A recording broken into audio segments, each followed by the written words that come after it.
war chant? Oh! Well, I've heard that a bunch. I must dream about that this week. Oh my gosh, yes. And we're going to hear a bunch Saturday too. Reminds me when I was at Alabama, every Tennessee third Saturday in October, we'd always play Tennessee, and I mean we would play Rocky Top. You would walk in, and we don't do that here, but you'd walk in the building and Rocky Top's playing. You'd go out to practice, Rocky Top's playing. It was just, so it played so much we made up our old songs. We had this one guy named Prince Wembley, and he'd just be like, good old Koopy Wembley. Prince Wembley, we called him Koopy, and so even to this day, every time I see him, I'm like, good old Koopy. So it's just like stuck in my head. So these guys will be carrying that with them for the rest of their life. The war chant. And so it's fun though. We crank it up, and usually we just have a loud music and noise and all that. But with these guys every year, we always crank up the war chant. So. Is this fun? The fun part of the year when it gets a little cooler and you can play the war chant and all that. It's a lot of fun. I mean, this is what it's all about. I mean, it's getting a little cooler. I think Cheech told me you can't win. You can't get the crown till the leaves turn brown, right? And so man, you just kind of that was the philosopher Cheech. So it's just you put in so much work, and you look up and you go, dang. I mean, we only got 25 days left in our ACC play. That's it. I mean, we've been working since August 1, and these guys have grinded all year, and now you're right here, and we're all in this race, and now you're literally 24 days now of prep and play away from trying to achieve a goal. And for us, it's to win the division. And so it's a lot of fun to get to this point and to be pretty healthy and to have developed some depth and those type of things. So it's exciting. And anytime you play Florida State, man, it's always exciting. I mean, Clemson, Florida State, I've been here 16 years, so this is one of those special ones for sure. The other day you said, talking about their offensive line, that they've kind of gotten better because they put people in place. What exactly is it that you just didn't have the right guys in the right positions? Well, I think they're just trying to kind of figure out their personnel and who does what best, and within their scheme. And then I think they've had some injuries, and so just trying to get the best combination of the best five to give them a chance. So they just have kind of been a little more consistent in who's been playing where, and I think that's helped them. You're seeing that on tape when you watch all the different games? Yeah, absolutely. Coach, with Cornell redshirting, DK figures to get a lot more opportunities in the kick return game. He had the big 40-yard return on Saturday. Think he can be a big weapon for you the second half of the season? Yeah, he's one of those guys too that we're really excited about because he's got 7 games under his belt, and he's just gotten better. He's improved. He's taken just more ownership of his preparation and details, and his confidence is high. And then you go and you have a little success like he had the other day. That even helps even more. So I'm really, really proud of him. What a big return that was. Really, we talked a lot about creating energy for each other, for each phase, and how you can kind of feed off of that. And that really sparked us. I mean, go give the up.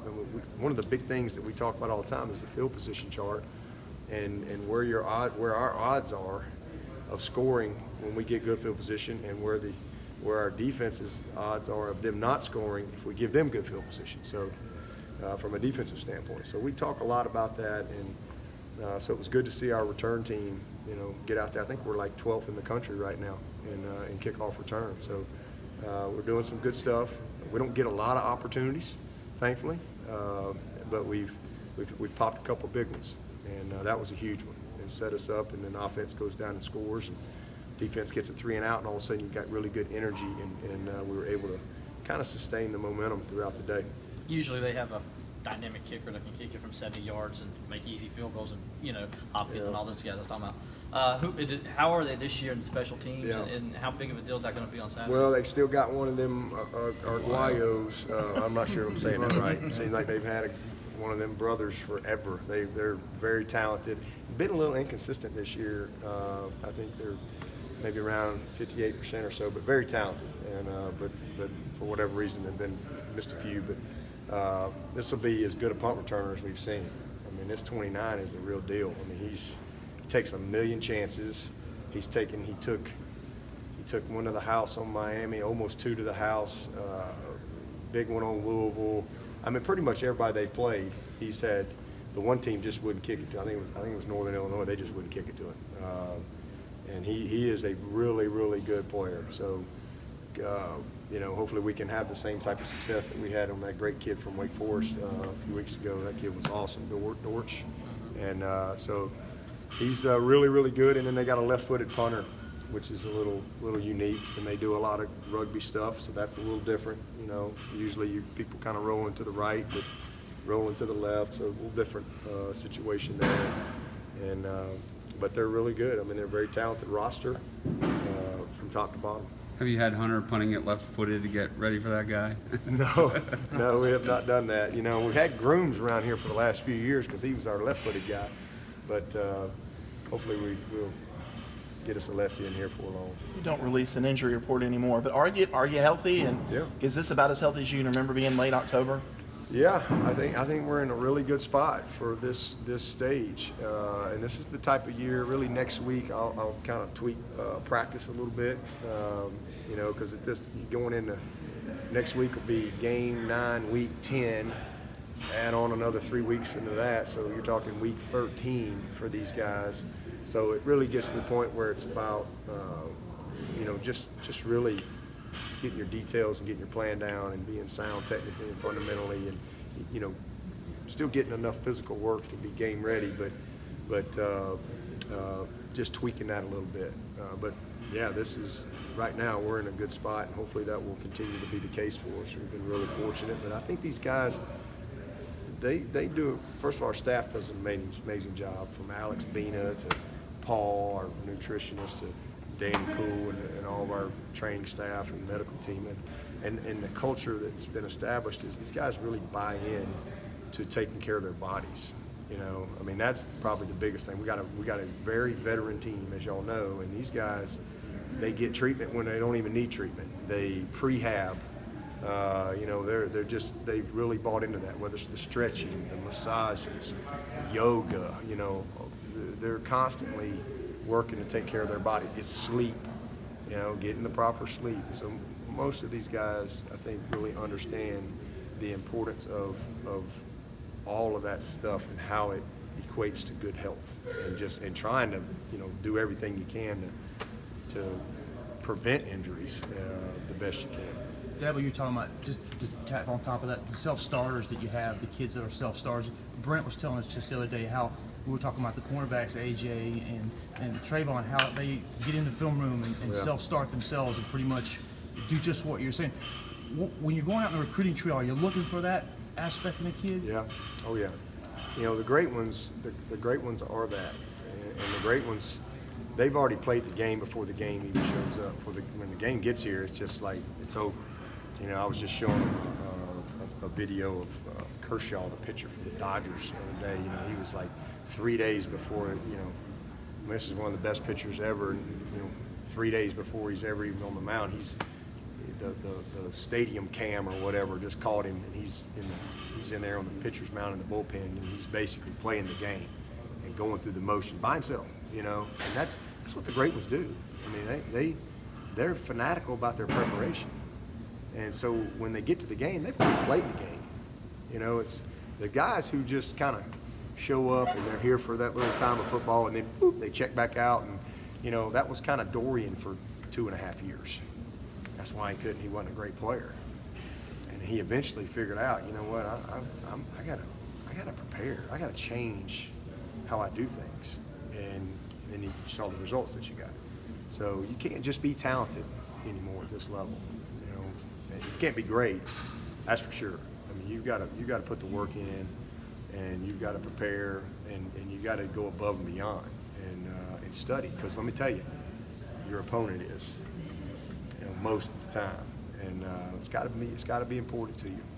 And those are two great examples. I mean, AJ and Trayvon they're as good as I've ever been around for their focus, their intensity, their love of preparation, their preparedness before they even show up for practice.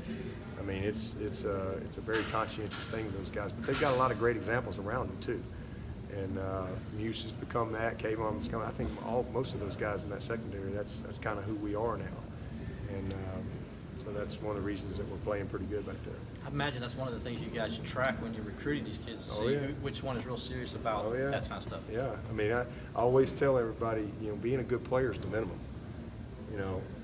And I think that's why a lot of schools, they might have good talent on a roster, but you can't just be talented. Not at this level. I mean, it's talent plus intelligence plus work ethic plus passion plus commitment. I mean, it's all those things. And so, yes, you have to be a good player, but that's the bare minimum. At least it is to come here. I mean, we're looking for a whole lot more.